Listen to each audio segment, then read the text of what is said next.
در آغاز باز یک هفته نو کاری به شما بینندگان عزیز از دفتر مرکزی رادیو آزادی درود می‌فرستیم. امروز 24 نوامبر در برنامه اخباری آزادی این موضوعها را بررسی خواهیم کرد.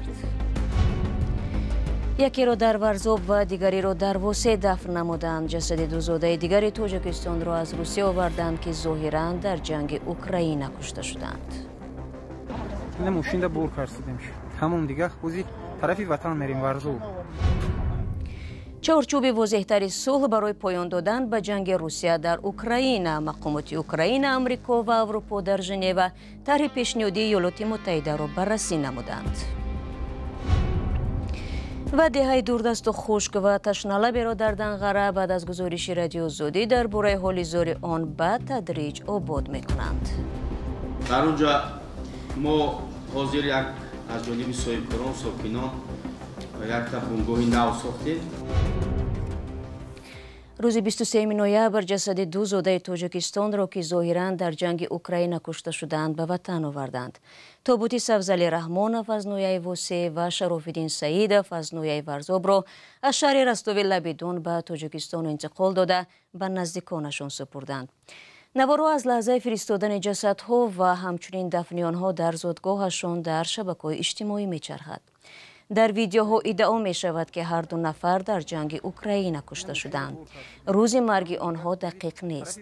هنگام باز کردن تابوت سبزعلی رحمان فضنویه واسه در بالای جسد او لباسی سبزی شبیه لباسی نظامیان دیده می شود. کی و چگونه و از کجا به جنگ اوکراین رفتن هلاک شدگان حالا معلوم نیست. خویشاوندان اکثر آنهایی که خبر مرگشان در جنگ روسیه در اوکراین می رسد می گویند فرزندانشان را با فریب و زور به جنگ بردند. مقامات تاجیکستان تو این دم تنها 100 مورد از زندانهای روسیه به جنگ برده شدن شهروندان تاجیکستان را تصدیق کردند. طرح دولتی اوکراین با نام زیستن می‌خواهم در چند ماه اخیر نام نزدیک به 3000 شهروند تاجیکستان را همچون زرخرید نشر کرده است که برخی از آنها در جنگ اوکراین کشته یا ناپدید شدند. قانون‌های تاجیکستان برای اشتراک در جنگ‌های خارجی جزای سختی را پیش بینی می‌کند، ولی در مدت تقریباً 4 سال جنگ هیچ دادگاه کشور یگان شرکت‌دار جنگ اوکراین را محاکمه نکرده است. در همین حال ایالات متحده و اوکراین گفتند یک چارچوب نو شده و واضح‌تری صلح را برای خاتمه دادن به جنگ با روسیه تهیه کردند که ظاهراً از طرح پیشینه حکومت دونالد ترامپ تفاوت دارد. طرح پیشینه ختم جنگ را اوکراین و همپیمان‌هایش اکثراً به نفع روسیه خوانده اظهار نگرانی کرده بودند. گزارشی را در این باره همکارم طاهری سفر تقدیم شما می‌کند. مقامات آمریکا و اوکراین از تهیه طرح نو شده پایان دادن به جنگ روسیه خبر دادند که از طرح پیشینه آمریکا فرق دارد. طرح پیشینه را به نفع روسیه دانسته تنقید کردند. هیئت‌های آمریکا و اوکراین پس از مذاکرات در شهر ژنو نتیجه آن را بسیار باثمر نامیده گفتند که مذاکرات روزهای نزدیک ادامه می‌یابد. کاخ سفید گفت طرح نو شده کفالت‌های قوی‌تر امنیتی را در بر می‌گیرد و منفعت‌های ملی اوکراین را انعکاس می‌کند. ما روز بسیار خوبی داشتیم. فکر می‌کنم به پیشرفت بزرگی نائل شدیم. مارک روبیو روز یکشنبه گفت که در طرح خاتمه دادن به جنگ در اوکراین پیشرفتی نظررس به دست آمده است، اما درباره کفالت‌های امنیتی به اوکراین در برابر نگرانی‌ها از تهدیدهای روسیه هیچ گونه سازش حاصل نشده است.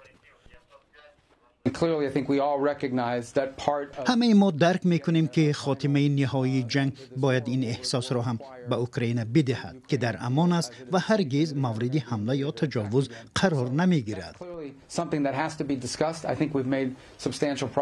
مقامات اوکراین، آمریکا و اروپا روز یکشنبه در شهر ژنو طرح پیشنهادی ایالات متحده را بررسی کردند. پیش از این گفتگوها اوکراین و متحدانش از آنچه که در این طرح گذشت‌های بزرگ به روسیه خواندند اظهار نگرانی کردند. بر اساس طرح 28 بندی اوکراین باید از بحر قسمت از قلمروهایش می‌گذشت، ارتش خردتری می‌داشت و آرزوی پیوستن به ناتو را فراموش می‌کرد. برای بسیاری از اوکراینی‌ها چنین شرط‌ها پس از تقریباً 4 سال مبارزه با روسیه به تسلیم شدن برابر است. مقامات اروپا که گفتند در تهیه این طرح با آنها مشورت نشده است. آنها روز یکشنبه یک نسخه دیگری را پیشنهاد کردند که تسلیم قلمروها و محدودیت‌ها در نیروهای مسلح کیف را در بر نمیگیرد. دونالد ترامپ به ولادیمیر زلنسکی رئیس جمهوری اوکراین تا روز پنجشنبه فرصت داد طرح را بپذیرد، اما روز شنبه گفت که پیشنهاد او نهایی نیست. روز یکشنبه ترامپ نوشت اوکراین تلاش‌های آمریکا برای خاتمه دادن به جنگ را اصلاً قدردانی نمی‌کند. بعد از چند اندری یرمک رهبر هیئت اوکراین با ترامپ برای تعهداتش به کیف اظهار سپاس کرد. او گفت ما به دوستان خود ایالات متحده و شخصا رئیس جمهور ترامپ و دسته او برای عهدهایشان برای آوردن صلح سپاسگزاریم. چند دقیقه پس زلنسکی نیز در پیامی در شبکه‌های اجتماعی به ترامپ تشکر گفت. دو منبع به خبرگزاری رایترز گفتند که مقامات آمریکا و اوکراین امکان سفر ولادیمیر زلنسکی به واشنگتن و ملاقات او با ترامپ را برای بررسی طرح صلح بررسی می‌کنند. شما برنامه اخباری رادیو آزادی را تماشا دارید. تاجیکستان یگانه کشور آسیای مرکزی که با بازگشت طالبان به قدرت در افغانستان آشکارا مخالفت کرده بود، حالا کوشش دارد مناسبت را با این گروه اسلامی تندرو برقرار نماید.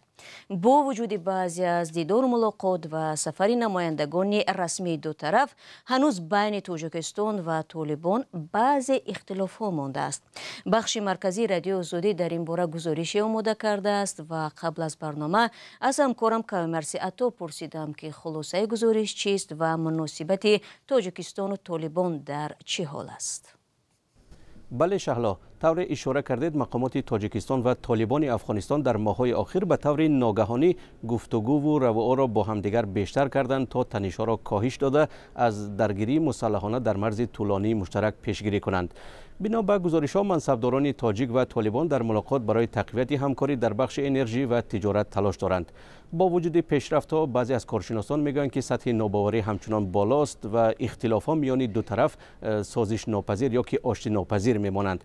از جمله ادوارد لیمون کارشناس آسیای مرکزی از دانشگاه تگزاس در امریکا در صحبت با ما گفت که ما شاهد روند ادامه‌دار همکاری سرد هستیم.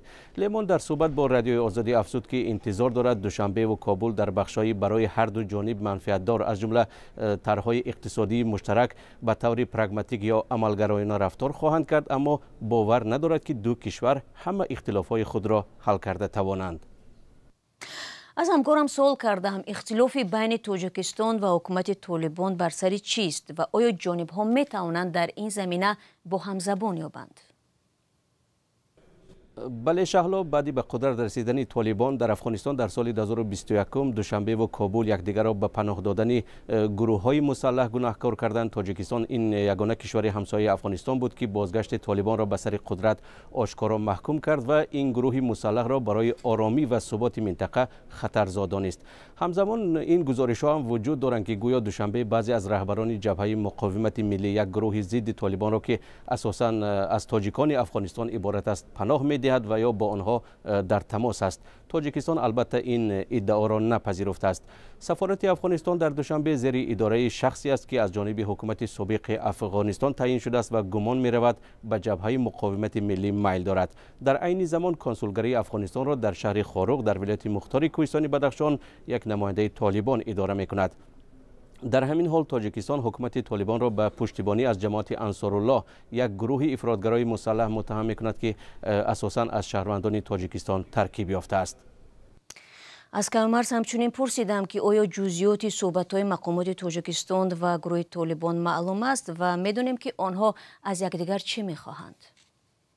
البته جانب‌ها به طور آشکار خواستهای خود را با رسانه‌ها در میان نمی‌گذارند، اما عبیدالله باهیر محقق افغانستانی از کابل در صحبت با رادیو آزادی گفت که مقامات طالبان از تاجیکستان طلب کردند که سفارت افغانستان را در دوشنبه به اختیار آنها بدهد.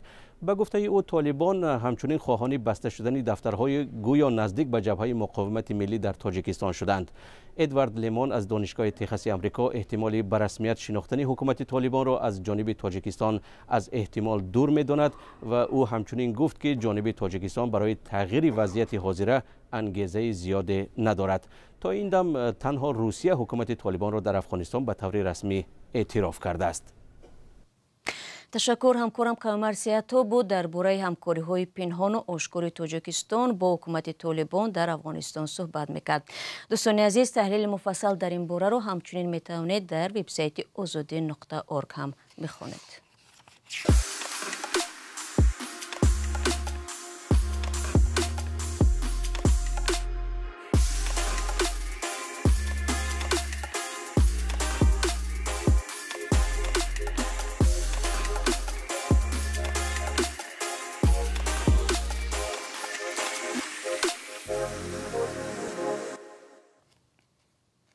رو می‌آوریم با موضوعهای دیگر.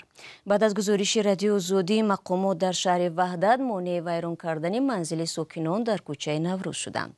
صاحبان 7 خانه در اینجا روز 21 ایون شکایت داشتند که شرکت بیناکاری محیدین سروش به رضایت آنها و پیشنهاد جبران با تراکتور و بولدوزر جای زیستشان را ویران می‌کند. تاکنون 2 خانه تخریب کرده شده است. ساکنان روز 24 نوامبر به رادیو زودی گفتند که نمایندگان حکومت بعد از ظهر جمعه به نزد آنها آمدند.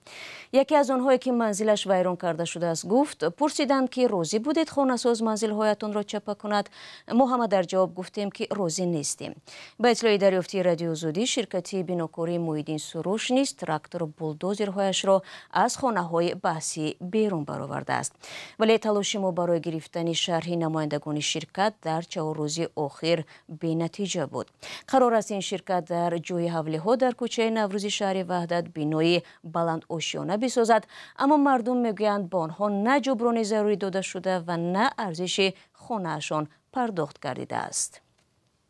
در پایتخت تاجیکستان و شهرهای دیگر هم بحث‌های وابسته از منزل نوکان زیاد می باشد و هر چند وقت ساکنان شکایت می کنند که شرکت‌های بیناکار منزلشان را تخریب کرده جبران ناچیز پیشنهاد می نمایند. حالا می رویم به جنوب تاجیکستان. در نویه دنغره ساکنان دهه‌ای که دوامی سالیان زیاد در یک حال زار قرار داشتند به تدریج مشکلات فراوانشان را حل دارند. رادیو آزادی در گذشته از دهه اتحاد گزارش داده بود که از عادی‌ترین شرایط برای زندگی محروم بودند. این بار نیز همکارم محمود جان رحمتزاده درباره این دهه گزارش تهیه نموده است و حالا هم را می‌بینیم که وضع در آنجا تا کجا تغییر کرده است. دهه اتحاد یا جترگن سابق در ناحیه دنغره. رادیوی آزادی چند سال پیش درباره نبودن راه و برق و آب در این گوشه گزارش داده بود. بنگاه طبی این احوال را داشت. ساکنان میگویند مشکلات به آهستگی حل می شود، اما آن هم اکثرا از حساب خودشان. از جمله این بنگاه نوی طبی را با پلیس صاحبکاران محلی ساختند. خب یکی از اونها اتحاد به فکرم اتحاد 90 کیلومتر از مرکز ناحیه دور است، نزدیکی ناحیه 5 در جایگیر می باشد. در اونجا ما حاضر یک از جانب صاحبکاران ساکنان یک تا بنگاه نو ساختیم. دهه اتحاد تقریبا 80 سال پیش در بین 2 کوه بنیاد شده است. در اینجا اعضای 120 عائله زندگی میکنند. آنها فقط 2 سال پیش صاحب خط برق و آب شده اند. اینا چگانان بودند، دست خطی میکشیدند، آب برآورد. اینا هم مالها هم خلق استفاده برده‌اند. حالا پزشکان دهه اتحاد در بینای نو کار میکنند. بنا از 3 حجره عبارت است، اما معلوم نیست به ساختمانش چقدر پول صرف شده است. آنچه ساکنان و طبیبان را خوشحال کرده است امکان بیشتری درمانی بیماران است. اما دهه اتحاد در ناحیه دنغره زادگاه رئیس جمهوری تاجیکستان هنوز دشواری‌های دیگری دارد که باید آن را حل کند.